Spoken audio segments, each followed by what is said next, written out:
Nós temos separado para estudo nesta noite 3 tópicos.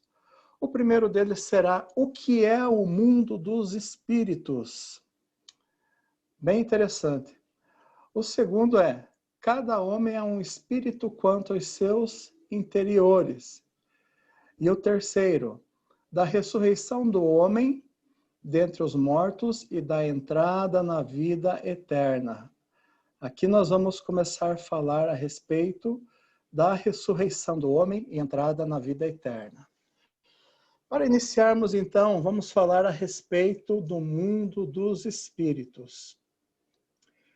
Nós precisamos entender que tudo na nossa vida é um processo. E a entrada no céu também é um processo. Tudo na Terra é um processo. Quando você planta uma semente de laranjeira, por exemplo, eu questiono você, será que no dia seguinte você vai conseguir colher laranjas? Não vai. Porque a semente no solo, ela vai explodir, germinar, se desenvolver debaixo da terra e vai começar a crescer. Uma pequenina planta. E com o passar do tempo, ela será uma árvore. E o seu resultado final serão os frutos.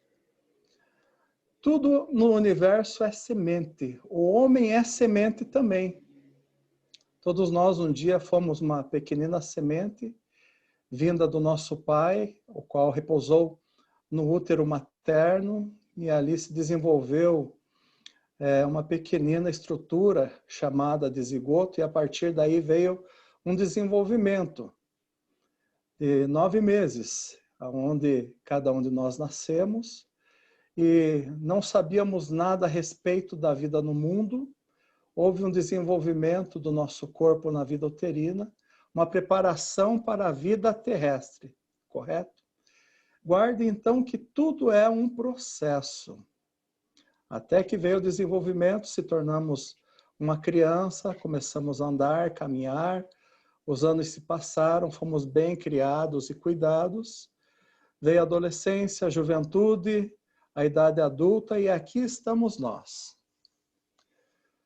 Tudo no universo é um processo, assim como a entrada no céu também é um processo. Algumas pessoas podem entrar diretamente no céu? Podem, se elas foram regeneradas o suficiente. Algumas pessoas podem entrar no inferno? Também podem, se existiu muita maldade quanto à sua vida interior. Mas o mundo dos espíritos, que nós estamos abordando aqui nesta noite, é o ponto intermediário, é o plano intermediário entre o céu e o inferno. Quando o homem desperta para a eternidade, ele está ali.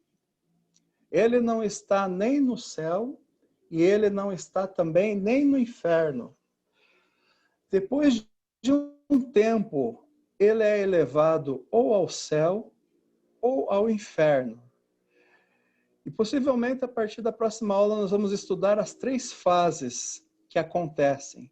A primeira fase é uma fase totalmente exterior, ele reconhece todas as coisas da vida terrena. Em seguida, vem uma fase mais interior e uma terceira fase que é a preparação para o céu.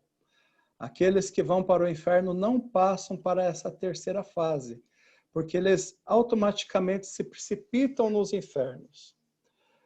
Mas existe uma coisa muito importante que acontece no mundo dos espíritos. Ali é realizado a conjunção do homem entre o bem e o vero, entre o bem e a verdade. Assim logo ele vai para o céu.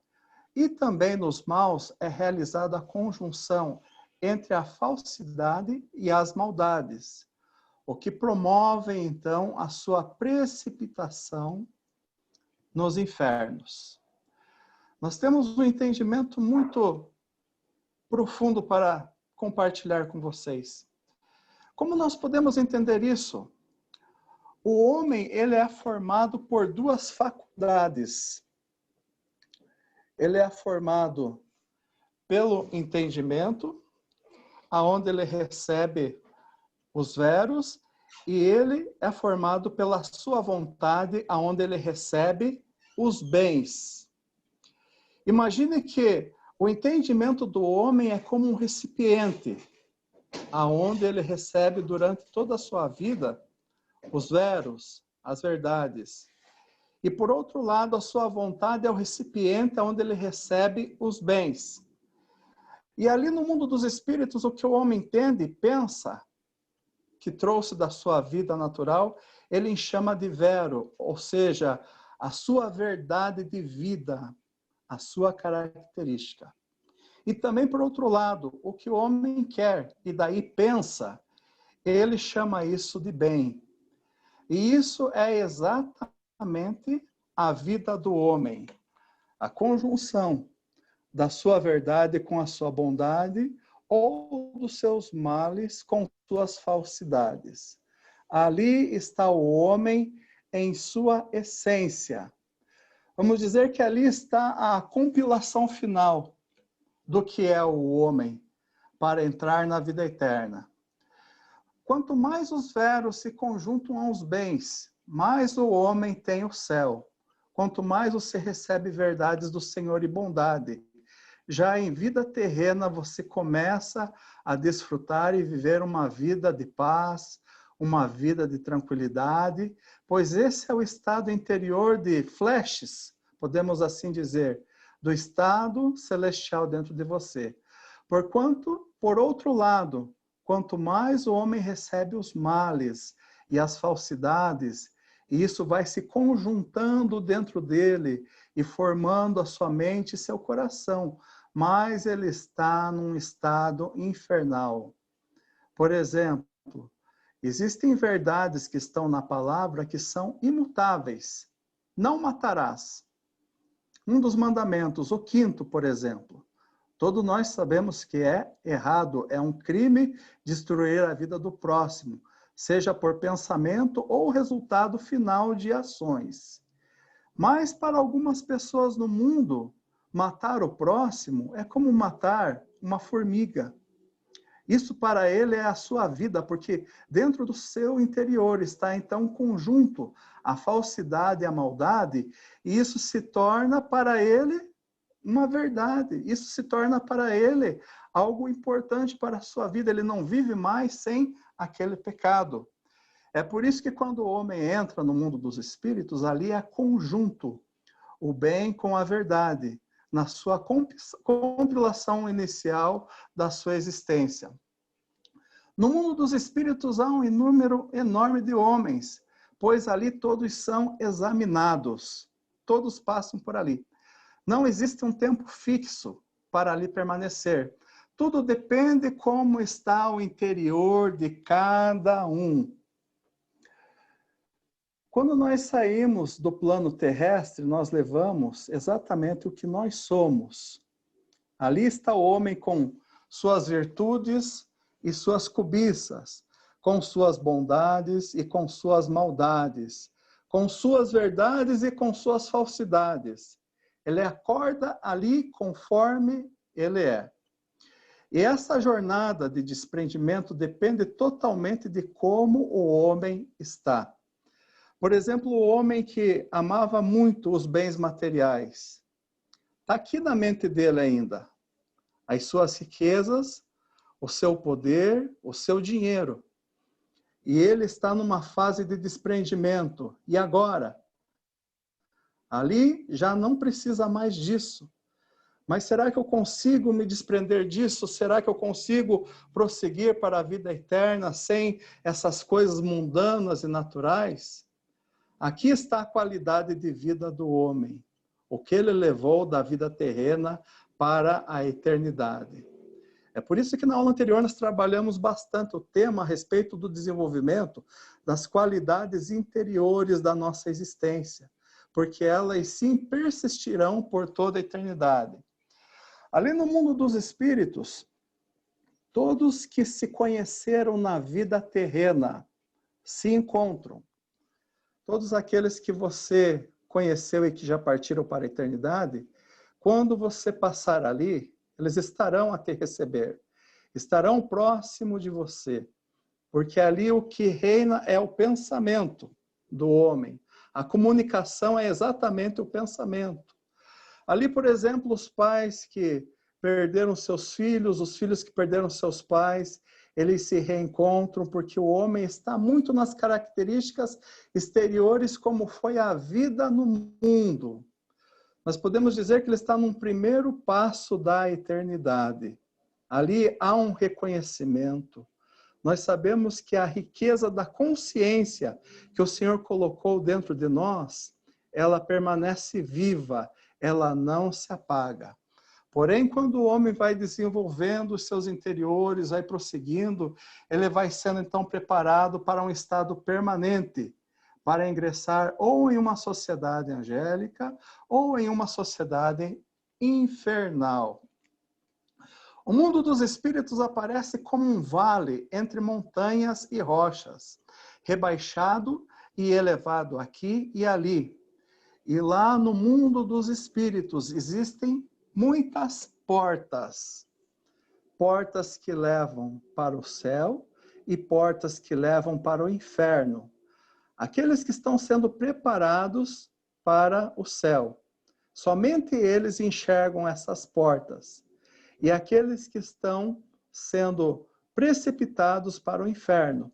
Somente eles enxergam essas portas, que nós podemos chamar aqui de abismos, porque este seria exatamente o termo que nós encontramos na Santa Palavra. Em vida natural, assim é que, quando está apenas pensando no mal, o homem em vida terrena, ele já está à beira dessas portas.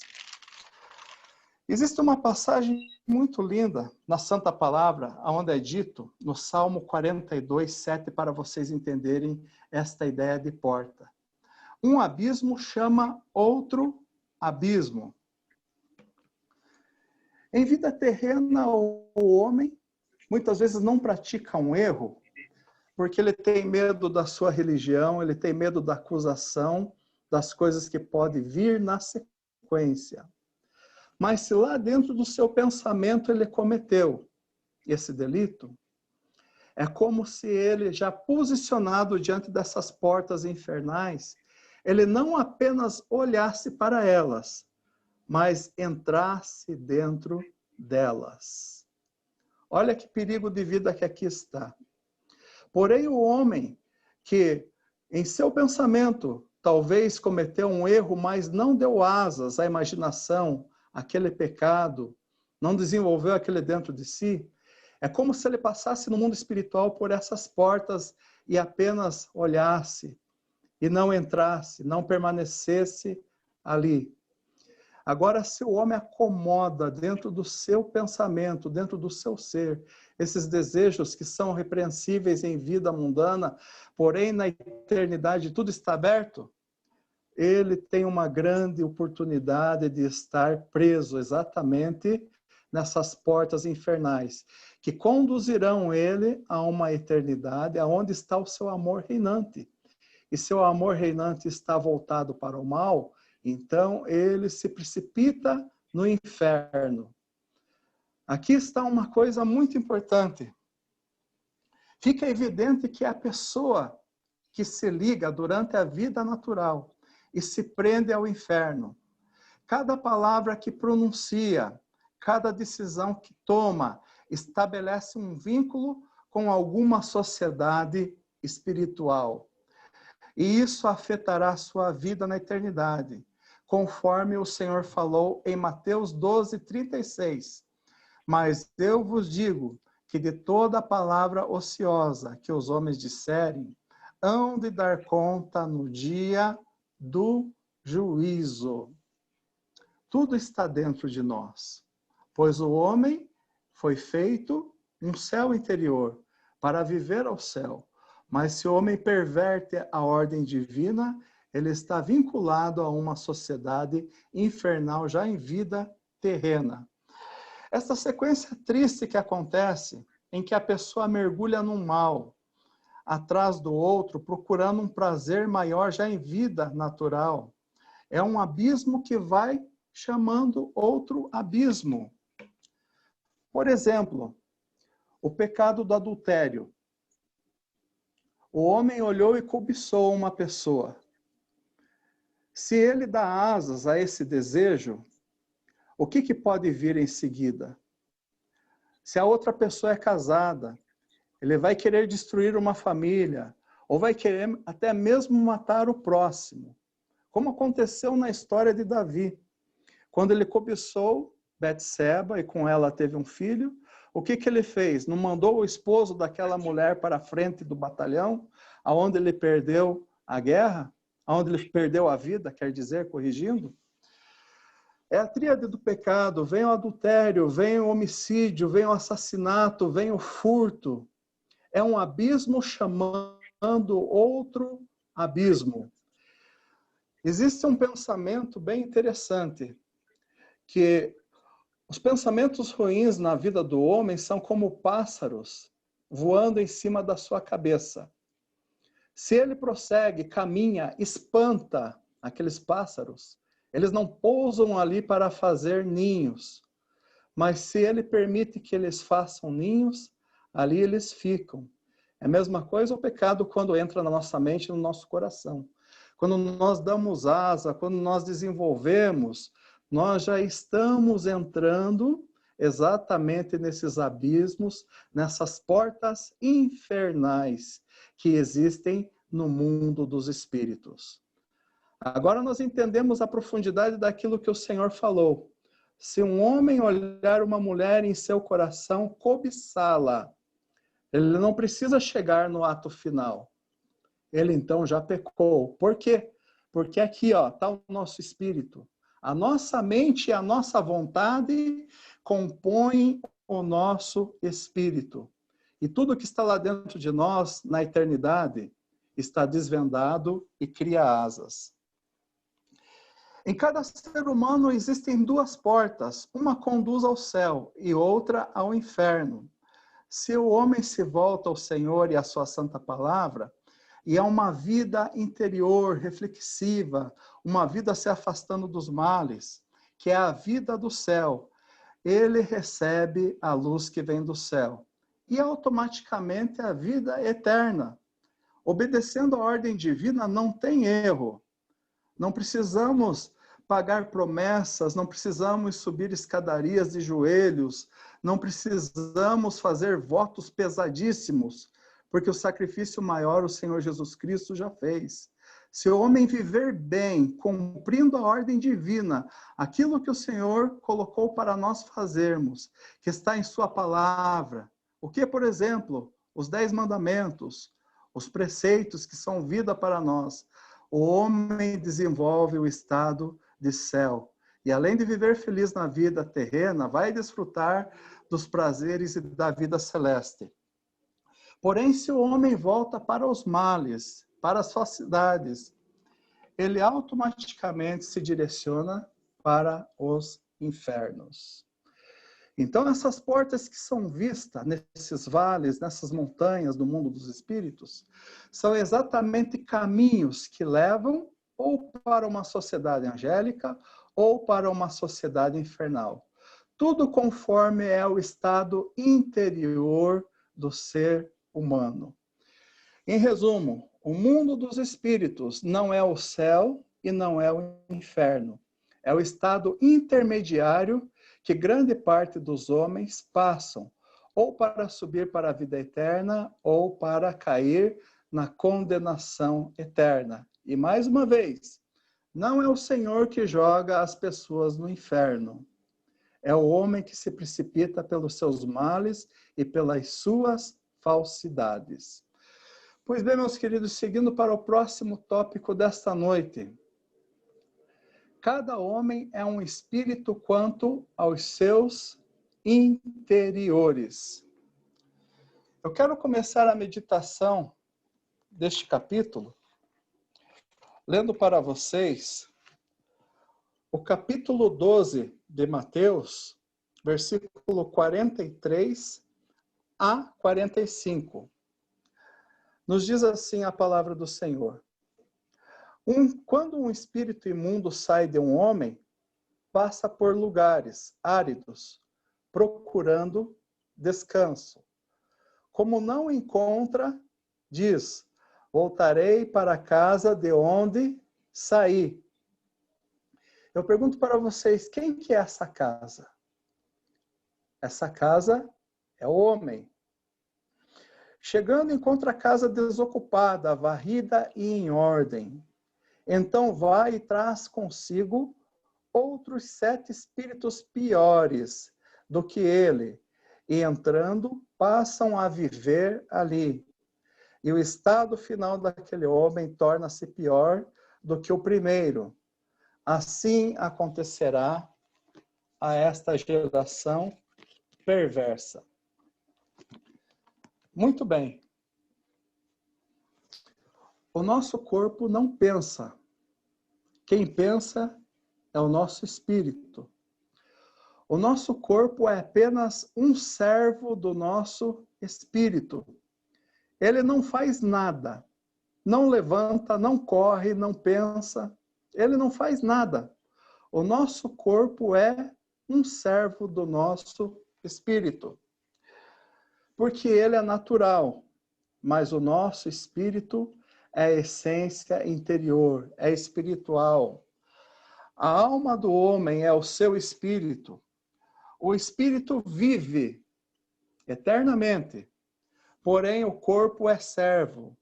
Por esta razão, o homem permanece o mesmo após o desprendimento do seu corpo. O homem vive independente do seu corpo. Você pode pensar agora, projetar a tua mente, você correndo em um campo, correto? Você não consegue fazer isso neste momento, porque você precisa ir até lá fisicamente. Mas dentro do seu pensamento você pode correr, você pode saltar, você pode fazer aquilo que a sua vontade te direcionar. Ou seja, o nosso espírito é a nossa essência de vida. O nosso corpo é apenas um servo para viver no mundo. Nós vivemos pela nossa natureza espiritual e o nosso corpo toca as coisas, sente através da natureza espiritual. Quando você dá uma batida na tua perna, você sente dor, correto? Não é o teu corpo que está sentindo dor, e sim o teu espírito. Quando você está ouvindo, vendo, falando, é o teu espírito. Então o corpo ele é temporal, mas o nosso espírito ele é eterno, pois é o sopro de vida do Criador que veio e encheu esse templo temporal chamado corpo, e que agora nós estamos aqui sendo reformados para a vida eterna. A vida dos sentidos está em seu ser espiritual e não no corpóreo. Ou seja, a essência de vida do ser humano é o seu espírito. Nós podemos, em vida natural, escondermos as coisas pela nossa face. Podemos falar uma coisa, mas não estar sentindo aquilo. Mas na vida espiritual não se pode mais fazer isso. Porque no desprendimento do corpo agora nós somos o que somos interiormente, na natureza do nosso espírito. Nós temos uma instrução recebida no decorrer desse estudo a respeito do céu e inferno. Em cada anjo e em cada homem existem graus íntimos. Se lembram? A gente tem comentado bastante a respeito disso. Graus íntimos ou supremos, em que o divino do Senhor influi no anjo ou no homem. Este íntimo ou supremo pode ser chamada a entrada do Senhor e sua morada no anjo ou no homem. Isso distingue o homem dos animais. Sendo assim, pelos interiores da mente humana, o homem pode ser elevado pelo Senhor a ele, crer nele e tocado pelo seu amor. É assim que o homem também vive internamente. É isso que faz a diferença do homem para com os animais. Os animais estão numa ordem que vem do céu. A abelha faz o mel, faz a cera. A rainha cuida das suas soldadas. E ali eles vivem dentro de uma funcionalidade de existência. Mas todos os animais têm vida limitada, vida finita.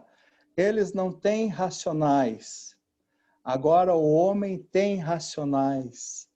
O homem tem graus dentro de si. E são exatamente através desses graus que o Senhor faz a sua entrada em cada um de nós, conforme o homem pode suportar. Existem verdades que o homem pode receber em vida terrena, pode, mas existem coisas que ele não consegue, não está preparado para receber, vai receber somente em vida espiritual.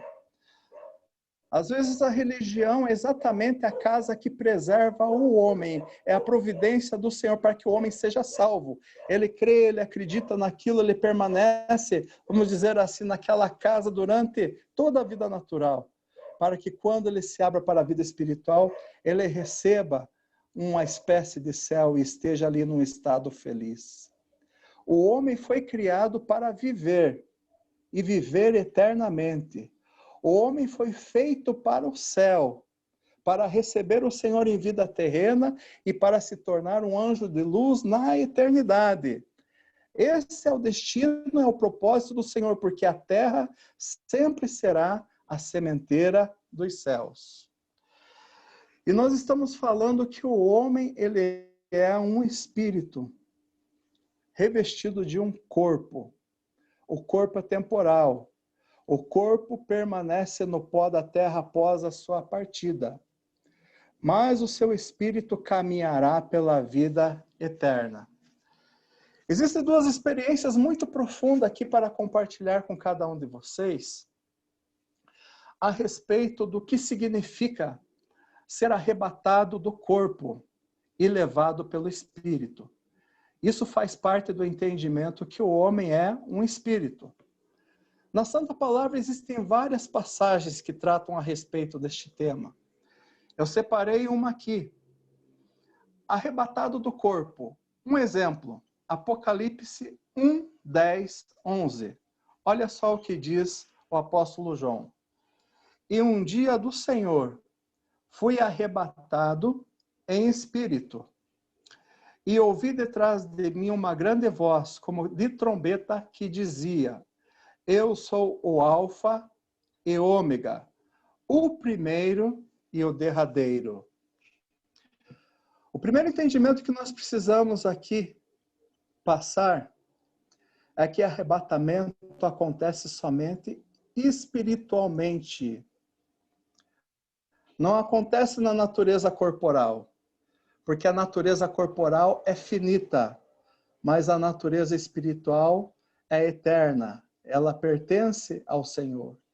Então, o que João viu no Apocalipse foi uma experiência espiritual, um arrebatamento, uma tirada, uma fuga do seu espírito, saindo do corpo e entrando em visão espiritual.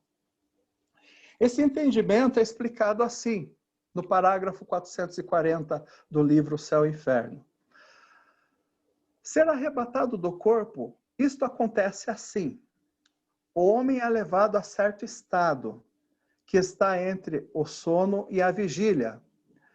Quando se acha nesse estado, não pode saber outra coisa, senão que está inteiramente acordado, está lúcido.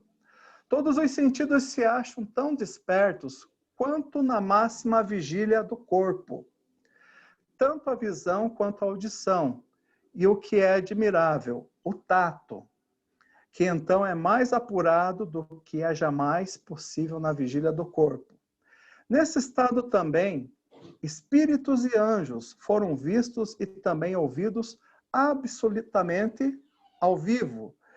E o que me admirou, foram tocados e então quase nada do corpo interferia. Esse estado é o de que se diz estar arrebatado do corpo, e não se saber se está no corpo ou fora do corpo. Fui posto neste estado somente 3 ou 4 vezes, apenas para que soubesse qual é e soubesse ao mesmo tempo que espíritos e anjos desfrutam de todos os sentidos, como também o homem quanto ao espírito, quando é arrebatado do corpo. Todo desfrute ou toda dor do corpo não é do corpo, e sim do espírito. É por isso que quando o corpo apodrece na sepultura, o homem não sente mais nada, porque ele não está ali. Ali apenas ficou o corpo temporal da sua caminhada terrena, porque o que ele sente está no seu espírito e não no seu corpo, porque o homem é um espírito. Ele é um espírito vestido de um corpo em vida terrena. E agora o entendimento a respeito do que significa o que é ser levado pelo Espírito. Temos separado aqui também uma passagem da palavra. Ezequiel 1, 1-2. A mão do Senhor estava sobre mim, e por seu Espírito, quem faz isso é o Senhor. Ele me levou a um vale cheio de ossos. Ele me levou de um lado para o outro, e pude ver que era enorme o número de ossos. Essa é a passagem do Vale dos Ossos Secos, né? Um número enorme de ossos no vale, e que os ossos estavam muito secos. Pois bem, o que significa ser levado pelo Espírito a um outro lugar? Foi-me mostrado por viva experiência. O que é isso? E de que modo se faz? Mas isso somente 2 ou 3 vezes. Quero referir só uma experiência, andando pelas praças da cidade e pelos campos, enquanto também falava com espíritos. Eu não sabia outra coisa, senão que estava em vigília. E vendo como em outras ocasiões eu andava assim, sem erro. E enquanto estava em visão, via lugares, rios, palácios, casas, homens e muitas outras coisas. Mas depois de ter assim andado durante horas, vi-me subitamente na visão do corpo e descobri que estava em outro lugar, o que me fez ficar muito espantado. Percebi que estivera no estado daqueles que dizem terem sido arrebatados pelo Espírito a outro lugar. Pois quando se está aí, não se reflete sobre o caminho. Não tem distância, não tem tempo. Por isso que não tem essa reflexão. Ainda que tenha sido de muitas milhas, nem se reflete sobre o tempo, ainda que tenha sido de muitas horas ou dias. Tampouco se sente fadiga alguma. Também se é conduzido, então, por caminhos que se ignora, até o lugar designado, sem erro. Tudo isso que nós falamos aqui quer resumir numa única ideia. O homem, quanto aos seus interiores, ele é um espírito. Tudo está lá. O nosso ser, a nossa vida, o nosso sentir, os nossos amores reinantes, as nossas afeições, está no nosso espírito. É por isso que quando o homem acorda para a eternidade, ele é o que é. Ali a divina providência do Senhor se cessou. E se ele viveu bem no mundo, ele vai viver bem na vida eterna. Caso contrário, se ele não viveu bem no mundo, ele também não viverá bem na eternidade. Porque o Senhor jamais passa por cima do livre do homem. E prosseguindo, meus irmãos, agora para o último tema desta noite. Da ressurreição do homem dentre os mortos e da entrada na vida eterna. Nós podemos entender que a morte, ela é ressurreição. Embora nós venhamos contemplar o abatimento, ninguém quer perder aqueles que nós amamos. Os antiquíssimos sentiam muita dor, choravam também, igualmente, quando perdiam as pessoas que amavam. Quem foram os antiquíssimos? Os primeiros homens dessa terra, representados por Adão e Eva. Os homens ali estavam numa essência muito elevada de amor e sabedoria, mas mesmo assim eles sentiam. Mas essa experiência dolorosa faz parte da nossa jornada. Mas a esperança de todos nós é que a morte, ela é natural, mas a ressurreição é certa e ela é espiritual, porque o homem vive eternamente. E antes de prosseguir no pensamento da doutrina, nós queremos ler aqui nesta noite a passagem do livro de Oséias, capítulo 6, versículo 1 e 2, que nos diz assim: Vinde e tornemos para o Senhor, porque ele despedaçou e nos sarará. Fez a ferida e a ligará. Depois de 2 dias nos dará a vida, e ao terceiro dia nos ressuscitará. E viveremos diante dele. Não mais num corpo finito, mas na nossa natureza espiritual. O homem ressuscita quanto à sua natureza interna, quanto ao seu espírito, não quanto ao seu corpo. O único que divinizou e ressuscitou o seu corpo foi o Senhor Jesus Cristo. É por isso que nós reconhecemos ele como divino humano, porque ele é a própria perfeição. Mas o homem ressuscita quanto os seus interiores, quanto o seu ser espiritual, esse que permanece para todo sempre. E essa experiência a respeito da ressurreição é uma coisa muito interessante de estudarmos. O que começa na vida humana, em terra, são as batidas do coração. E o homem, quando ressuscita para a vida eterna, quando seu coração, seu pensamento começa a se ligar às coisas do céu e à realidade espiritual, ele tem primeiramente a visitação dos anjos celestiais. São aqueles anjos que estão numa forma mais perfeita de amor e sabedoria. Eles fazem ali a visitação ao homem. E depois, num segundo momento, quando o homem vai se despertando para a vida eterna, ele recebe a visitação dos anjos espirituais, que trazem luz para ele. E ali os seus olhos são abertos para essa nova etapa da sua vida. Para não ficar somente na minha palavra, eu quero compartilhar com vocês exatamente essa experiência que está no parágrafo 449. Aqui existe uma riqueza magnífica a respeito da ressurreição do homem. Fui posto num estado de insensibilidade quanto ao corpo, portanto, quase no estado daqueles que estão morrendo, permanecendo, todavia, a vida interior inteira com o pensamento, para que eu percebesse e retivesse na memória as coisas que sucederiam e sucedem aos que são ressuscitados dos mortos. Percebi que a respiração do corpo era quase tirada, permanecendo a respiração interior, que é a do espírito, conjunto a uma respiração tênue e tácita do corpo. Fez-se então primeiramente a comunicação quanto ao batimento cardíaco com o reino celeste, visto que esse reino corresponde ao coração no homem. Também foram vistos anjos dali, alguns distantes e 2 que estavam assentados próximo à cabeça. Assim toda a afeição própria foi tirada, mas permanecia, no entanto, o pensamento e a percepção. Nesse estado estive por algumas horas.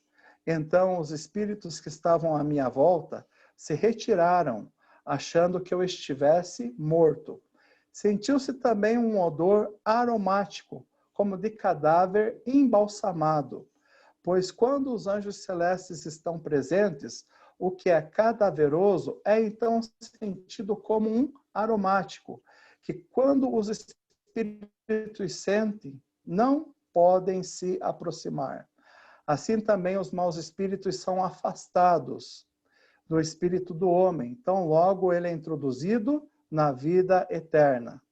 Os anjos que se assentavam à cabeça estavam silentes, apenas comunicando seus pensamentos com os meus. Quando os pensamentos são recebidos, os anjos sabem que o espírito do homem está no seu estado e pode então ser tirado do corpo. A comunicação do pensamento deles se fazia pelo olhar para a minha face. Estavam ali cuidando. Pois assim se fazem as comunicações dos pensamentos no céu. Como me foram deixados o pensamento e a percepção, a fim de que eu soubesse, lembrasse como a ressurreição acontece. Percebi que os anjos primeiro inquiriram qual era o meu pensamento, e era semelhante ao dos que morrem, o qual costuma ser a respeito da vida eterna, e quiseram conservar a minha mente nesse pensamento. Foi dito depois que o espírito do homem é conservado no seu último pensamento. Coisa interessante. No seu último pensamento, ele é conservado. Quando o corpo expira, até que volte aos pensamentos que provêm de suas afeições. Tudo o que está dentro dele agora aparece. Comuns ou reinantes no mundo. Principalmente foi dado perceber e também sentir que havia uma atração, e como que uma evolução dos interiores, que são da minha mente, assim do meu espírito para fora do corpo. E foi-me dito que isso vem do Senhor, e que daí há a ressurreição. Num segundo momento aparecem os anjos espirituais, onde o homem começa a ter a luz, a entender que agora ele está numa nova realidade da sua etapa, e conforme foi os seus amores interiores, ou ele vai repulsar os anjos, ou ele vai caminhar com os anjos para uma das sociedades angélicas. Eu gostaria de deixar aqui o pensamento do Senhor Jesus, que ele registrou no Evangelho de João 11:25. Jesus ele nos ensina assim: eu sou a ressurreição e a vida. Quem crê em mim, ainda que esteja morto contra o seu corpo natural, viverá. E todo aquele que vive e crê em mim, nunca morrerá. Ou seja, passará da morte para a vida. Todos nós vivendo bem e obedecendo a ordem divina, temos um futuro maravilhoso para frente. Porque não é difícil o homem entrar na vida eterna. Não precisa você pagar penitências no sentido de procissões, de andar de joelho, de fazer sacrifício. O sacrifício maior já foi feito. Basta obedecermos a palavra de Deus, recebermos o Senhor como divino em nossa vida, certamente nós teremos uma alegria infinita na vida eterna. E nas próximas aulas, meus queridos irmãos, nós vamos continuar falando a respeito da ressurreição do homem na vida eterna. Eu quero agradecer o respeito e a atenção de cada um de vocês que estão aqui, crendo que sempre é o Senhor que conduz e envia vocês para juntos nós aprendermos as coisas do céu e da santa palavra. Muito obrigado pela atenção. Passo ao professor Jorge nesse momento.